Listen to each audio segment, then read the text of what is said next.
this is cancer. And when you hear that word, everything runs through your mind at once. Am I going to be around for my kids?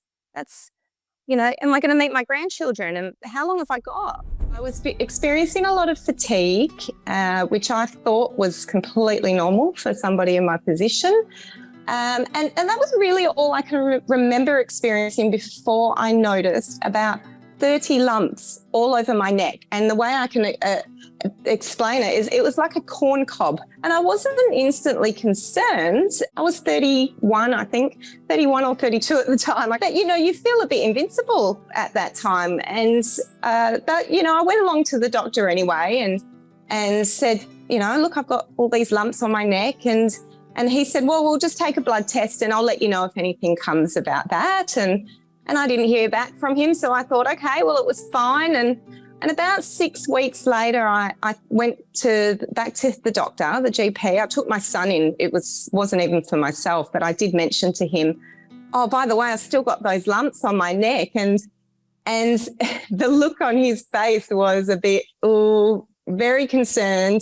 Okay, so they shouldn't be there after all this time. I'm going to send you to get a fine needle aspiration, which I said, what is that?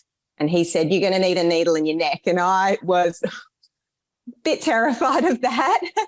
So I went in to get the test done and they said, oh, well, we don't do it that way. We ultrasound the neck and then we'll get you back in about 6 weeks' time and we'll compare the ultrasound, do another ultrasound and compare. And I thought, well, great, I don't want a needle in my neck, so I'll go along with that. I noticed the change in their demeanour, oh, here we go.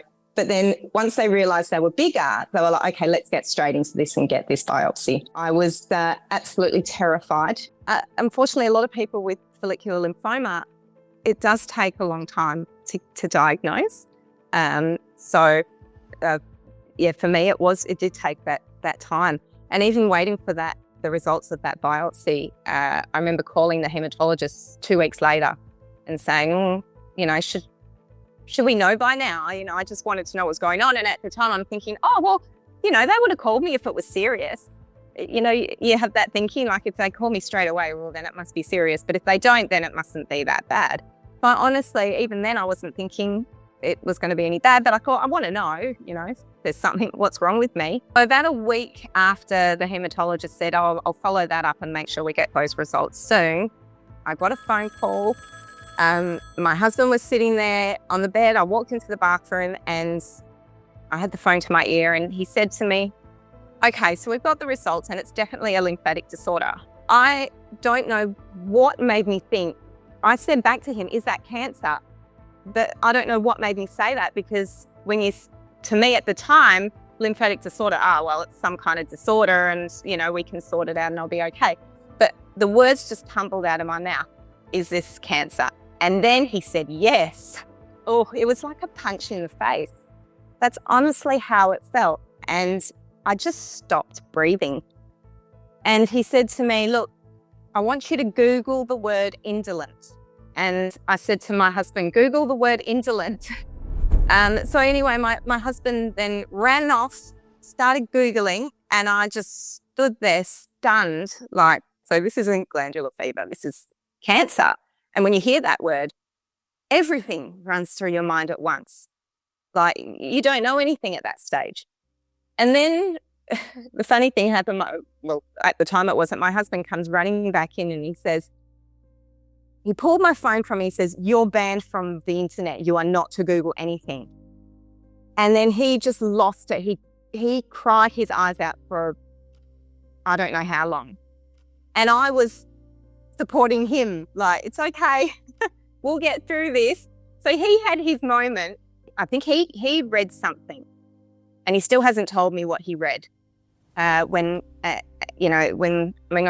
Doctors don't usually tell you to go to Google. So we were quite confused as to why he told us to Google that. But I do get what he was meaning. So indolent means a slow growing cancer. And I think that's what he wanted to get across. But my husband went a little bit too far maybe and read something that scared him a lot. Trying to work out what I was in store for. I mean, you think chemo, hair loss, all all of that, and you also think, am I going to be around for my kids? That's, am I going to meet my grandchildren? And how long have I got? And all those things run through your mind. And it's devastating. But also completely changes your outlook on life. A really hard thing to go through, but I think it was a very awakening moment for me. I can look back on it now and realize that it was probably something that I really needed to experience.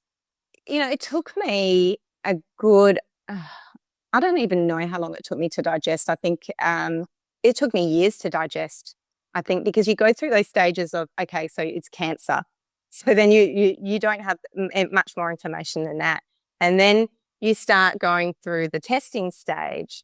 So I had MRI, CT, PET scan, and then after all that, I had a bone marrow extraction.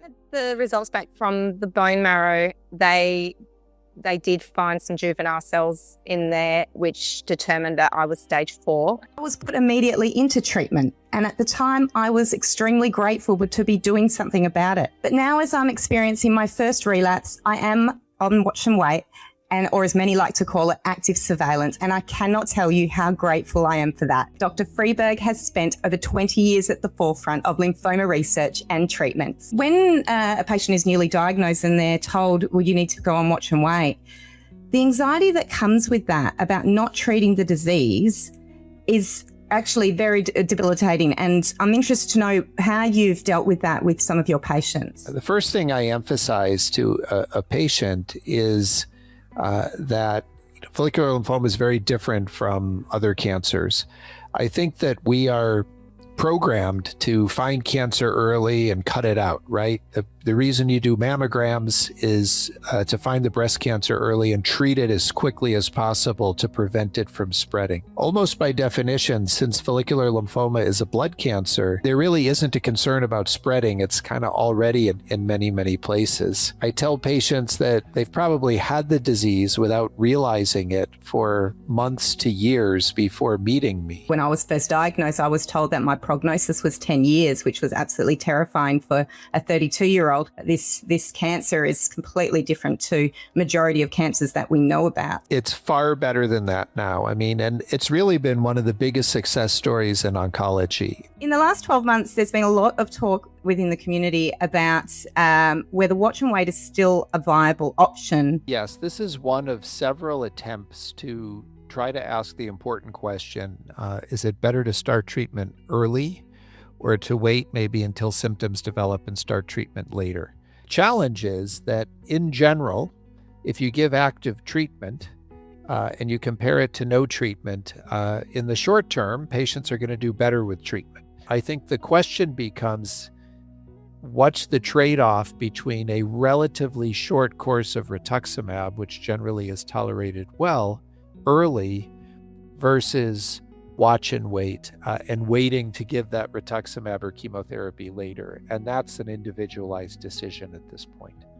And I think the key thing here is that there was no difference in overall survival. So from my experience with rituximab, I had that over 12 years ago. My immune system has still not come back. The way I would think it is watch and wait will allow your immune system to stay fresh for when it comes to the time to have more serious treatments. Would you agree with that, Dr. Friedberg? The analogy I give to my patients is that treating follicular lymphoma has to be considered a marathon. This is such an exciting time in follicular lymphoma. We're using words like cure that we never thought would be possible with several different modalities. All these exciting trials are coming out. So for people who are doing watch and wait, some of it is that you can think about you're deferring treatment as we're refining these approaches so that you'll have access to some of the latest, greatest treatments when you need them. The median time that patients have been on watch and wait in many of the trials or experiences has been in the 2 to 3 year range. So if you're being observed and you go 8 years before you even need any treatment, that's a sign that the disease is growing very slowly, and the treatment you might choose would be something relatively gentle like single agent rituximab. If you go on watch and wait and within 6 or 8 months, your disease has become symptomatic and you need to move quickly to treatment.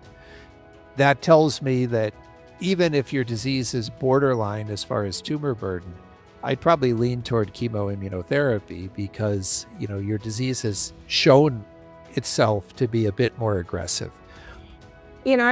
Getting a cancer diagnosis isn't the end. For me, it was a brand new beginning. It was an opportunity for me to renew myself or reinvent myself completely as a new person. And doesn't have to be the end. It's a completely new beginning, and an amazing experience, and continues to be to this day.